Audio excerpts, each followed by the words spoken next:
బాహుబలి 2 భాగాలను కలిపి Baahubali the epic పేరుతో అక్టోబర్ 31న రిలీజ్ చేశారు. ఇప్పటికే థియేటర్లో డార్లింగ్ ఫ్యాన్స్ సందడి చేస్తున్నారు. 10 ఏళ్ల తర్వాత అయినా బాహుబలి క్రేజ్ ఏ మాత్రం తగ్గలేదని తెలుస్తుండగా ఫుల్ ఆక్యుపెన్సీతో భారీ హైప్ క్రియేట్ అవుతోంది. తెలుగు రాష్ట్రాలతో పాటు ప్రపంచవ్యాప్తంగా ఈ చిత్రంపై భారీ క్రేజ్ ఉండడంతో చాలా చోట్ల థియేటర్స్ హౌస్ఫుల్ అయ్యాయి. దీంతో రిలీజ్ చిత్రాల మొదటి రోజు కలెక్షన్స్ జాబితాలో ఈ మూవీ మొదటి స్థానంలో నిలిచింది.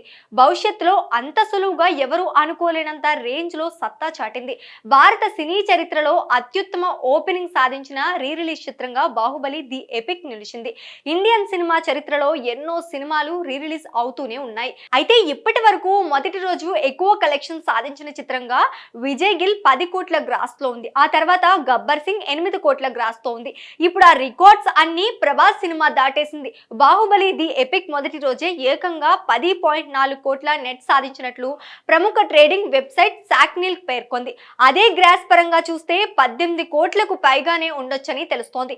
ఇప్పటి వరకు ఇండియన్ సినిమా చరిత్రలో ఇంతటి రేంజ్ లో కలెక్షన్ సాధించిన సినిమా ఏదీ లేదు. ఇలా రిలీజ్ తో బాహుబలి తన మార్క్ ఏంటో మరోసారి ఇండస్ట్రీకి చూపించింది. ఇక రిలీజ్ ఫస్ట్ డే అత్యధిక కలెక్షన్ సాధించిన టాప్ 5 సినిమాల విషయానికి వస్తే బాహుబలి ది ఎపిక్ 18 కోట్ల గ్రాస్, తలపతి విజయ్ తమిళ్ మూవీ గిల్ 10 కోట్ల గ్రాస్, గబ్బర్ సింగ్ 8 కోట్ల గ్రాస్, బిజినెస్ మ్యాన్ 5.27 కోట్ల గ్రాస్, మురారి 5 కోట్ల గ్రాస్ కలెక్ట్ చేస్తుంది. 2015లో వచ్చిన first part Baahubali the beginning world wide గా 650 కోట్లకు పైగా కలెక్షన్ సాధించగా రెండో పార్ట్ బాహుబలి ది కంక్లూజన్ 16 కోట్లకు పైగా కలెక్షన్ సాధించింది. ఇన్నేళ్ల తర్వాత కూడా రికార్డ్ స్థాయిలో రెస్పాన్స్ వస్తుండడంపై మూవీ టీం హర్షం వ్యక్తం చేస్తోంది.